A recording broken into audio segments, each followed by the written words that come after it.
Essentially what we have is a system that lets you file a report, lets you say this content is, against the rules, this is against the terms of service, or what have you. That gets evaluated, prioritized, the tweet data gets checked, does the tweet exist, what's happening there, and then put into the system. Somebody evaluates it to see if it violates our rules or terms of service or not, and then responds to the ticket.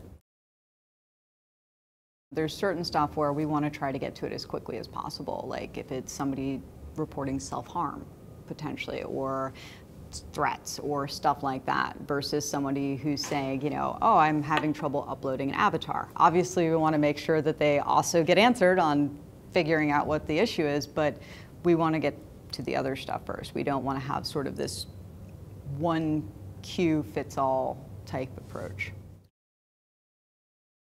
A lot of what we look at are things like, what's the relationship between the account that's reporting the content and the account that they're reporting? Are they blocking each other? Are they muting each other? Has this person reported stuff before? Has there been, a back and forth? Has there never been a message exchange? Sort of all the little signals, age of the account, all those sorts of things that we can use, not to make the decision, but to just give whoever's reviewing it sort of a snapshot of the situation.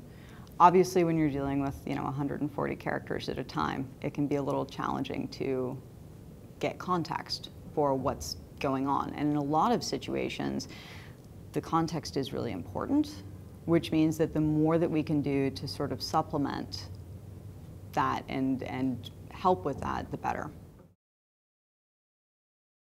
Right now, there's still, if you were to look at, the reports that we get of offensive content, it's not at all uncommon for us to have someone say to us, this account is posting offensive content, and you go and look at it, and it's an account that's posting that's very pro Justin Bieber, and the person that's reported it is a One Direction fan, and they're going at it with the person who's the Justin Bieber fan, and that's offensive.